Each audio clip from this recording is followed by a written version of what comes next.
Olá, pessoal. Estamos aqui para mais um episódio do podcast. Hoje o nosso convidado é o Marcos Foresto. A nossa ideia aqui é trazer experiências práticas que possam ser aplicadas no dia a dia, né? Então vamos dividir um pouquinho da experiência que a gente tem aqui em projetos com o Foresto. Já são 11 anos de parceria aí. Eu já vou falar um pouquinho dele. Então pegue sua xícara de café, sente aí, acomode-se e participe desse bate-papo com a gente. Então, Foresto, é isso aí, 11 anos de parceria, né? Já é a terceira implementação de hoje que a gente faz junto. Head trick. Brincou, né? Então, fala um pouquinho para mim Vamos começar com a sua carreira, né? Hoje você é Head de Supply da Kohler, Brasil, né? E também está interino em Latam. Mas fala um pouquinho, como é que começou a sua carreira em logística? Como é que você foi parar na logística? Isso aí. Bom, primeiro, prazer estar aqui contigo, Maurício. Sempre admirei o seu trabalho junto com o seu pai. Há alguns anos que a gente se conheceu, né? Há 11 anos a gente se conheceu. 2 implantações de sucesso, agora implantando a terceira, né? É uma honra poder dividir essa mesa contigo. Sempre admirei o trabalho de vocês e a empresa que vocês têm. Bom, são alguns anos aí com logística, né? Não vou me entregar muito a nossa idade, né, Maurício? Não, pode entregar. São alguns anos aí de logística e supply como um todo. Passei por várias empresas de segmentos distintos, né? Commodity, bens de consumo, consultoria, indústria, até na educação também, automotiva. Então, quer dizer, passei por várias experiências diferentes, mas sempre dentro do supply, né? E não tenho dúvida de que uma das coisas mais importantes é você ter visibilidade, né? Então, muitas vezes, pelo fato de a gente morar num país geograficamente tão amplo quanto é o Brasil, né? Ter a visibilidade completa dos seus pedidos, das suas entregas, nem sempre é uma tarefa muito fácil. Então, muitas vezes é necessário você ter algum tipo de ferramenta que suporte, para que você tenha agilidade na sua decisão. E não tenho dúvida que o ODI é uma das ferramentas mais importantes que hoje suportam essa operação. E eu vejo, né, nas empresas onde eu trabalhei, que a gente colocou, implantou juntos, né, esse sistema, quanto mudou a percepção de outras áreas e até da própria equipe. E espero ter sucesso também nessa que a gente está implantando agora na Kohler, Maurício. Legal. E fala um pouquinho da Kohler, Marcos. Como é que é a empresa, né? O que vocês fazem para o pessoal, pro nosso público aí? A Kohler é uma empresa de 151 anos no mundo, líder no mercado de louça e metais para banheiro e cozinha. Tem outras empresas também da Kohler, mas no Brasil ela está essa parte de kitchen and bath, né, de cozinha e banheiro.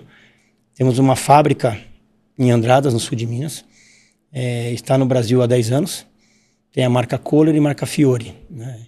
Então, bacias, cubas, torneiras, chuveiros são os principais produtos da Kohler. Então, está presente em home center, no varejo, tem as lojas próprias.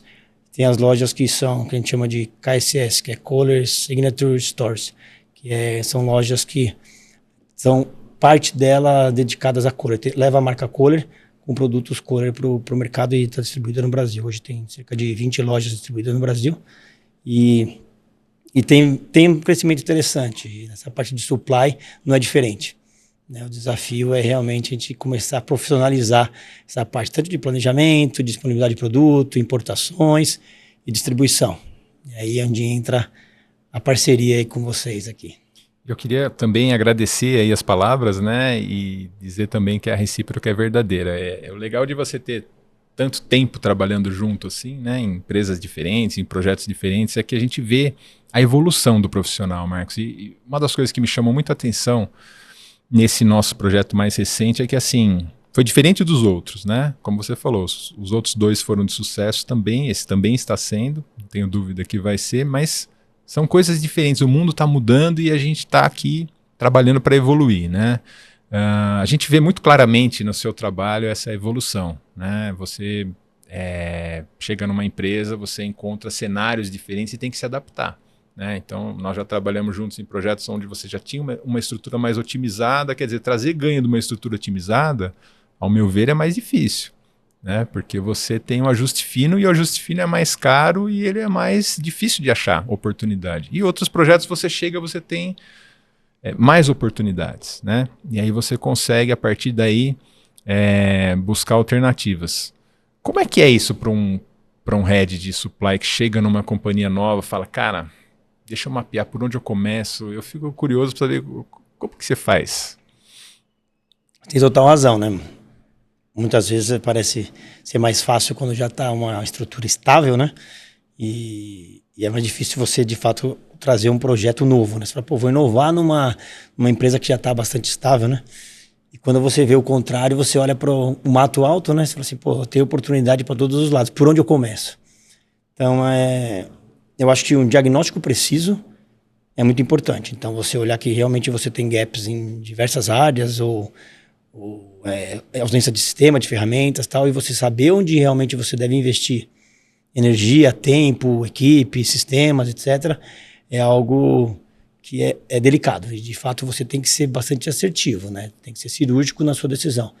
E aí, olhar para cliente, olhar para nível de serviço, olhar para orçamentos, budget, por onde você, de repente, deve estar gastando alguma coisa que você poderia trazer saving. Essa experiência, acho que é interessante. Então, mapear a operação como um todo, ela é fundamental. Você escolher onde você consegue conviver com a dor por um tempo e não focar isso enquanto prioridade.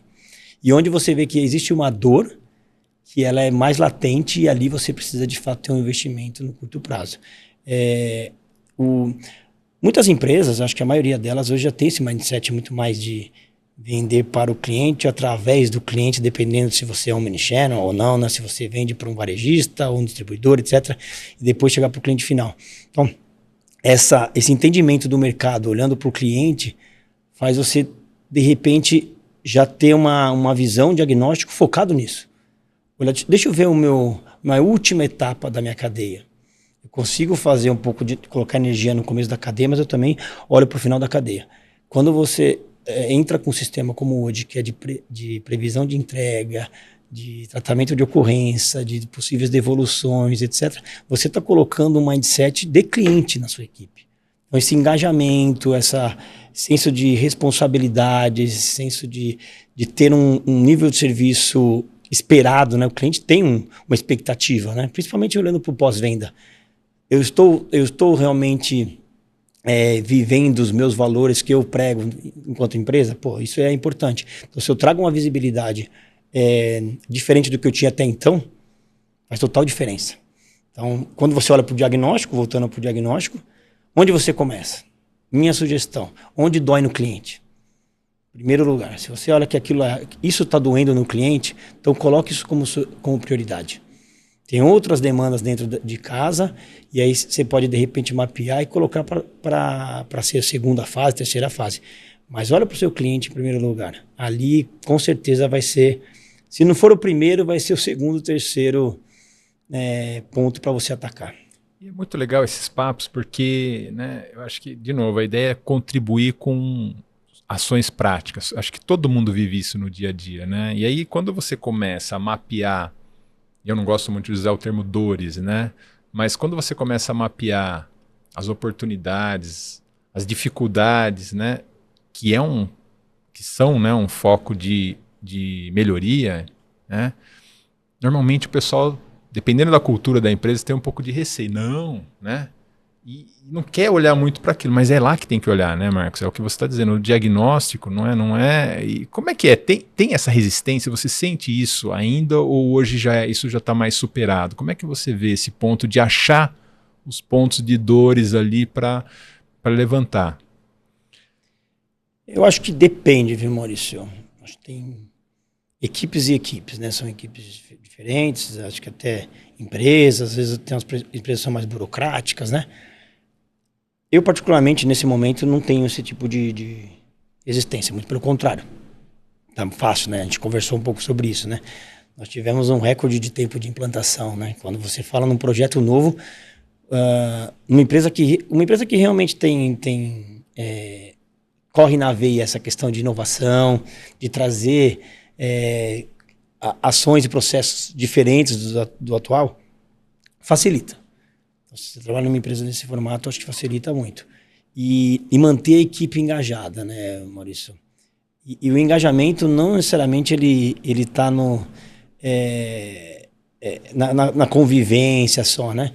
Por exemplo, a gente falou sobre a implantação do Wood, né, da Hantec, com a parceria com a Kohler. Não fui só eu que escolhi, Marcos, foi a equipe. Então a equipe sentia, né, o problema, conseguiu identificar o problema, e ao conhecer, a gente fez, esse até ajudou a gente abrindo algumas portas de fazer benchmark com outras empresas, e viu que o nosso mundo, nosso trabalho poderia ser bem diferente do atual para melhor. A equipe já comprou o projeto. Então não foi algo que foi imposto pela empresa, foi de fato a equipe. Então manter esse engajamento é interessante. Outras coisas também são interessantes para você manter esse engajamento. A equipe entender qual que é o papel dela na organização. Então tem, numa área de supply, ela está do lado da área de finanças, da área comercial, está do lado da produção, tem várias outras áreas, marketing, produto, etc. São várias interfaces que, nesse meio, qual que é a minha responsabilidade? Seja dentro de supply e planejamento, em comércio exterior, no customer service, no atendimento ao cliente, na logística, no warehouse, no transporte. Qual que é a minha responsabilidade aqui? Então, você pode ter o viés de atendimento ao cliente, você pode ter um viés de redução de custo, você pode falar em cobertura de estoque. Tem várias atividades técnicas que, se você não entende qual que é a sua responsabilidade, qual que é o impacto nas outras áreas, você acaba ficando restrito àquela decisão. A partir do momento que você entende o seu papel e qual é o impacto, você engaja mais sua equipe. Então, sua equipe sabe que, por exemplo, vou falar de uma importação. Eu vou importar um item. E aquele item é um item que está em backorder, ou seja, está em ruptura, tem algum cliente sofrendo com aquilo. Isso, se você trouxer mais rapidamente, otimizar o seu processo, vai chegar no estoque, vai atender o cliente de uma forma mais rápida, vamos trazer resultado para a empresa e o cliente vai ficar feliz, você com certeza vai colocar mais energia naquele processo, vai conseguir trazer mais rápido. Quando a equipe começa a entender todo esse end-to-end, a cadeia por completo, começa a trabalhar de uma forma muito mais engajada. Ao passo que ela podia entender como processo mais urgente de importação, o processo que está atrasado. Não necessariamente o processo que está atrasado é o mais importante. O processo mais importante é aquele que está com ruptura. Que às vezes nem está atrasado, mas você consegue otimizar de alguma forma. De repente, no contato com o fornecedor, você coloca aquele na frente, ou de repente já tem algum item disponível, enfim. Tem várias ações. Uma das pontos-chave aí de um sucesso de implantação é o engajamento. Não só da sua equipe, também de pares, que a gente não implanta sozinho, né? Depende de TI, depende de outras áreas também, né, Maurício? O engajamento de outras áreas, entender que aquilo é fundamental para a empresa, acho que é um dos chaves do sucesso. E aí, pessoal, o Marcos fez algo um pouco diferente dessa vez. Ele trouxe a equipe para fazer um treinamento ainda na fase de pré-vendas, né, Marcos? Verdade. Acho que nessa linha que você queria mostrar ali o que era possível, né?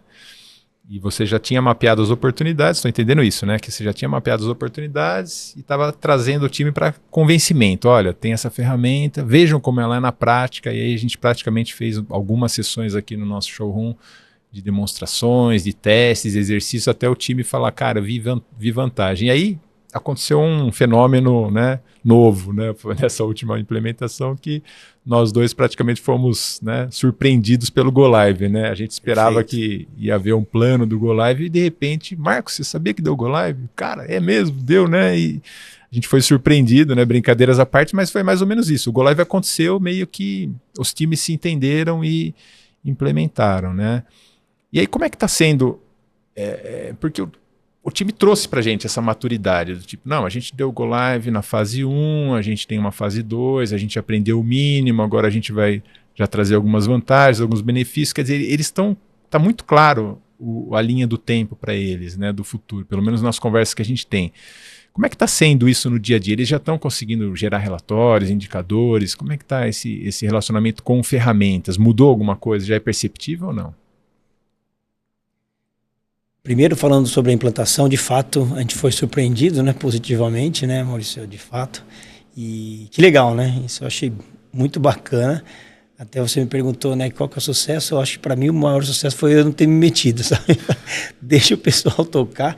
E a partir do momento que você tem uma equipe, de novo, né, engajada e que está afim mesmo de ver o valor disso, né? Não está olhando isso para uma despesa adicional, não. É algo que vai trazer valor para a gente, né? Em várias frentes, inclusive.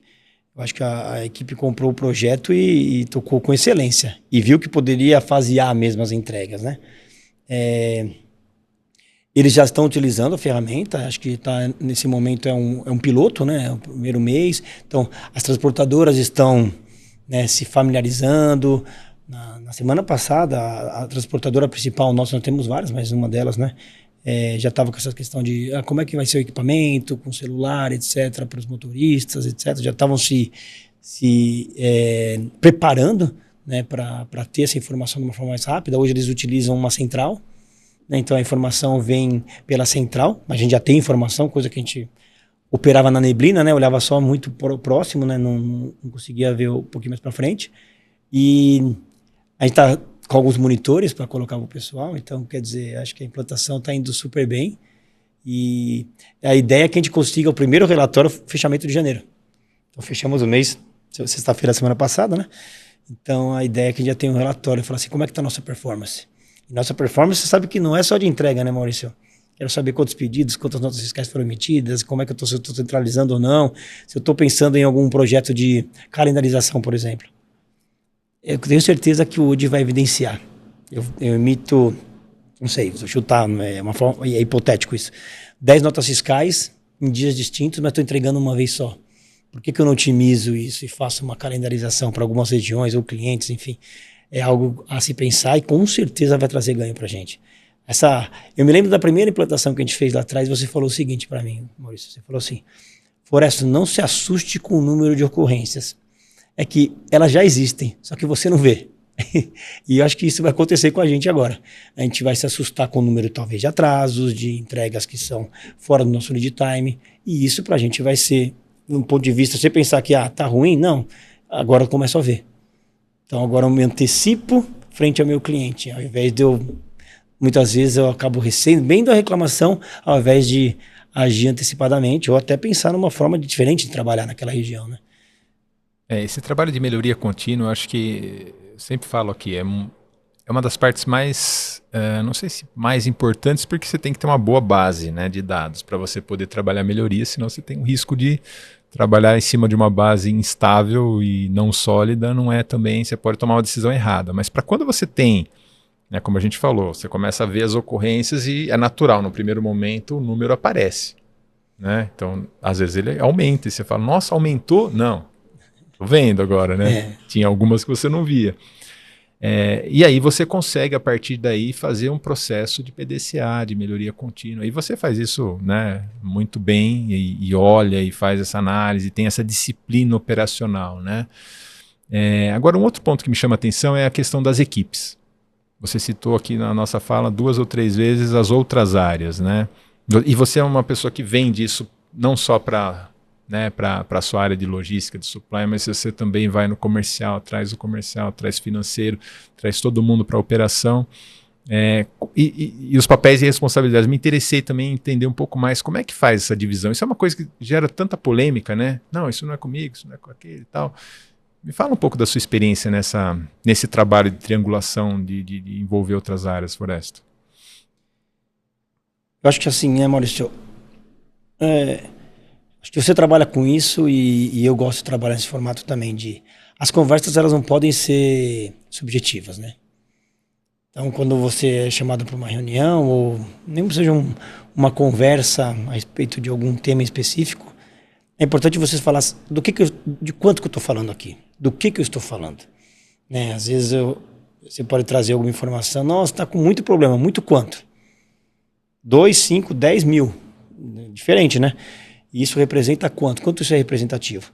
Então, quando você começa a articular com outras áreas, a primeira coisa que tem que ter é a questão da confiança, né? Então, muitas vezes a logística ela é questionada. Ei, vai entregar, não vai entregar, tal. Bom, você não pode passar uma informação que constantemente você passa uma informação errada. O famoso chute, né? Então, quando você está respaldado em dados, você tem uma ferramenta, alguma coisa que realmente que você consiga mostrar. Então, vamos dizer que eu tenha 92% de entregas dentro do prazo. Isso significa que eu tenho 8% fora do prazo. E se eu tenho uma expectativa de ter 92%, esses 8% estão fora do prazo, quanto eu estou fora do prazo? É administrável? Ou esses 8% estão concentrados em algum cliente ou alguma região?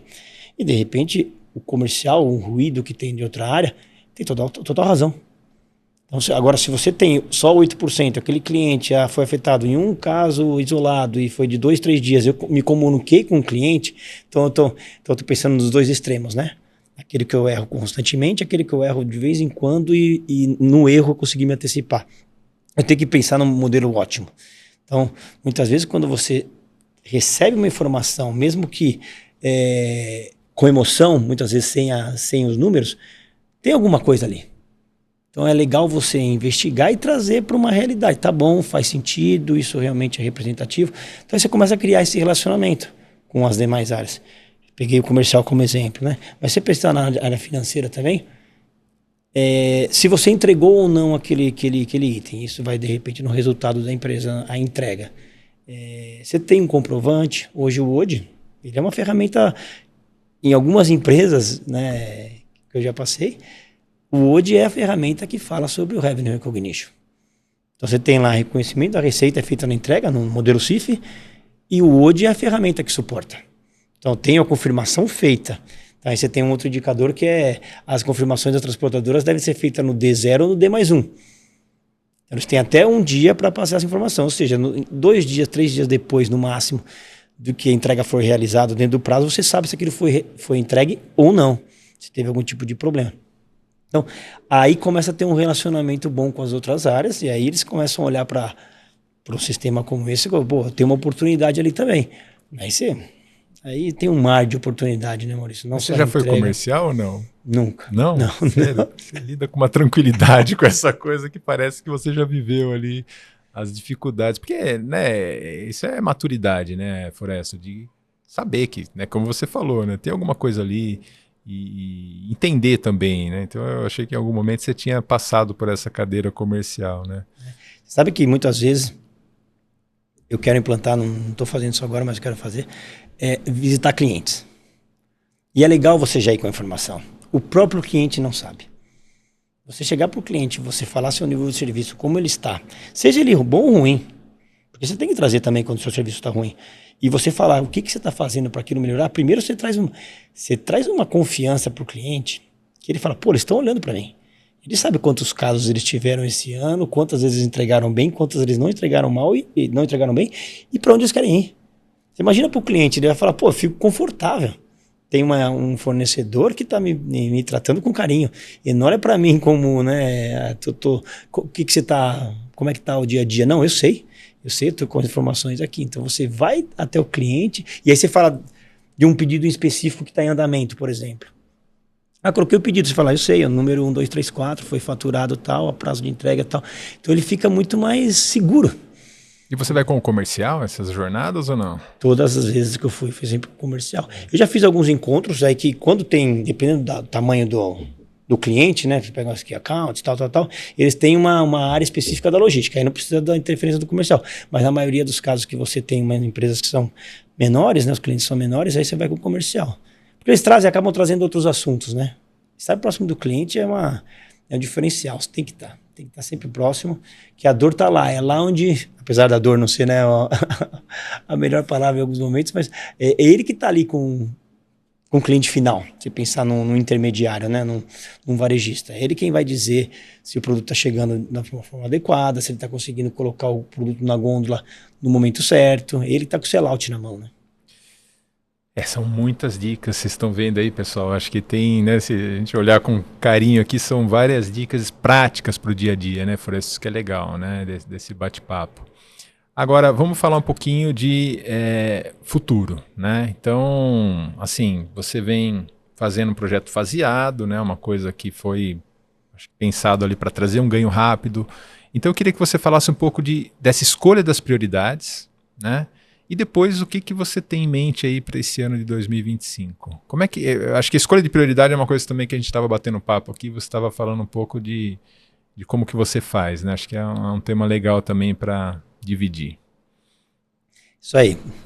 Eu sempre olho assim, onde eu quero chegar lá na frente. Depois eu vejo quais são os degraus para chegar até lá. Minha ideia é ter um painel desse aqui. Eu ainda vou ter um painel desse, de fazer uma torre de controle com a equipe olhando para o painel, então olhando todos os pedidos que estão pedidos. Não estou falando nem nota fiscal ainda, né? Olhando para pedido. Pedido que eu tenho em mãos, quantos estão dentro do prazo, fora do prazo, quais são os agendados, qual é a equipe de agendamento. Depois de faturado, qual está dentro do prazo, fora do prazo, ocorrência, tal, para poder fazer com que a equipe vá direto onde está vermelho. Né? Já vai resolver aquilo que está vermelho e começar a se antecipar. Futuro, para mim, é assim, eu consigo me antecipar os meus problemas. Então, eu não estou ferindo nem meu cliente, nem minha parte de custo. Esse é o meu futuro. Então, como que eu faço para construir esse futuro? E quando eu falo em pedido, pensando mais para trás ainda, né? Quais são os meus principais problemas dos pedidos hoje? Eu tenho um excesso de pedido, como que eu faço para diminuir o número de pedidos? Não a quantidade que eu vendo, mas o número de pedidos, que eu posso muitas vezes ter 10, 15, 20, 30 pedidos para um cliente dentro de um período X, que pode ser 2, 3 pedidos. Por que não? Pensar no processo de VMI, né? Que eu mesmo coloco pedido para alguns clientes. De repente, tendo essa abertura, sabendo o sellout, o estoque do meu cliente, por que eu já não faço isso, né? Entendendo esse sellout, eu entendo por que eu estou vendendo aquilo, está bem posicionado, preço, enfim, ações de marketing. E depois de tudo isso, eu tenho um problema talvez de backorder, eu tenho um problema de falta de item. É o quê? É um tema de produção, é um tema de importação, é um tema de forecast. Eu estou tendo um consumo diferente para um item, para outro. Que ferramenta que eu utilizo para ter de repente... dados estatísticos de progressão de estoque, né? E eu estou trazendo para o meu estoque ótimo. Enfim, pensando na cadeia do end-to-end, né? Estava conversando agora há pouco com o Luiz, que trabalha com vocês, e falei assim, por que eu não tenho também a ferramenta para os nossos fornecedores? Tem fornecedor nosso que está na China, na Índia e tal. É interessante, de repente, eu saber se o item já está a caminho, é interessante se ele já está em produção, que tipo de visibilidade eu também gostaria de ter. Meus prazos são adequados, meu lead time de importação não necessariamente o lead time ele tem que diminuir. Lógico, quanto menor for, mais interessante é. Mas mais importante do que ter um lead time pequeno é você ter um lead time estável. Então, se você tem um lead time que ora são 5 meses, ora são 9 meses, qual que você coloca no seu plano? Para o mesmo item, para o mesmo fornecedor. Uhum. Aí você coloca normalmente você vai trabalhar, resolver isso com estoque de segurança ou você vai conviver com a ruptura. Aí você coloca um estoque de segurança lá em cima, aí vem o financeiro, vem o custo, você tem capital parado ali, isso não é interessante. Então, pensando no futuro, uma cadeia com melhor visibilidade, com melhor nível de serviço, otimizado em custos, e aí otimizando em tudo, né? Em trabalho da equipe, pensando em pedidos e volume de transações, que você diminui isso, otimiza o tempo da sua equipe, né? E facilita muito o trabalho do dia a dia. Bom, normalmente a gente termina com uma ideia prática, mas você deu tantas ideias práticas aqui para colocar no dia a dia para o pessoal realmente refletir, mas se você tiver um recado final aí, Foresta, eu queria ouvir de você, o que é a recomendação final aí para quem está vendo a gente, que de repente está vivendo isso tudo no dia a dia? O que você tem de ideia final? A ideia que sugestão, né? Sugestão. Primeiro que a gente falou no começo aqui da conversa é faça um diagnóstico e tente fazer com que o diagnóstico seja preciso. Mas não faça sozinho. Construa 6, 8 mãos. Peça a opinião de outras áreas, enfim. E não descarte nenhuma. Deixa tudo anotado e vê o que é a prioridade, que você vê como prioridade. Isso é um dos principais ganhos. Segundo ponto é ter uma equipe forte. Ter uma equipe engajada, uma equipe responsável, uma equipe que entenda as reais necessidades. Então, olhar para a equipe acho que é fundamental. Né? Se ter pessoas que você possa contar para tocar muitas vezes o dia a dia. Enquanto você está olhando umas questões estratégicas, a equipe do dia a dia não deixa a bola quicando, né? Realmente resolve esses problemas. Então, essas são as duas primeiras partes. Tendo essas duas partes, a terceira parte técnica fica mais fácil, que é você identificar por onde você começa, que é a priorização. Aí a priorização, que eu vou repetir o que eu falei antes, olhe para o seu cliente em primeiro lugar. Lógico, tem a questão do custo, se isso for realmente latente, coloca isso em primeiro e tal, mas normalmente cliente. Então, se aproximar de outras áreas, principalmente da área comercial, o supply é importantíssimo. Você entender quais são os problemas do dia a dia, onde que você pode melhorar seu nível de serviço, como é que você faz com que a experiência do cliente seja cada vez melhor. São sugestões que eu dou, Maurício. Foresto, que legal. Poxa, eu estou super feliz de você ter vindo, né? Sabia que ia ter conteúdos práticos, a gente sempre conversa, né? Assuntos assim do dia a dia, e eu sei que você tem essa... não vou chamar de simplicidade, mas essa facilidade de passar o conteúdo, de diagnosticar, de mostrar as coisas, os caminhos, né? Então eu tenho certeza que o pessoal gostou, né? E se você gostou, deixa o like, se inscreve aí no nosso canal, né? E deixa um comentário também. Eu queria de novo terminar agradecendo, Foresto. Obrigado por ter vindo, foi um prazer. Faço das suas palavras as minhas também, Maurício. Para mim é um prazer. Implantar o sistema não é um mérito da Kohler nesse momento, o mérito também de vocês, da Antec. Agradecer toda a sua equipe aqui, que sempre foi super suporte, são disciplinados com as reuniões, com os encontros, e dividir a mesa contigo é uma honra de verdade. Eu já falei isso algumas vezes, seu conhecimento é impressionante. Sempre que a gente conversa, eu aprendo mais um pouquinho. Obrigado. Às vezes não muito, né? Às vezes muito, às vezes um pouquinho, mas sempre aprendendo. Bom, obrigado pelas palavras. Ele é muito gentil, né, pessoal? Deu para perceber. Valeu, Maurício. Obrigado.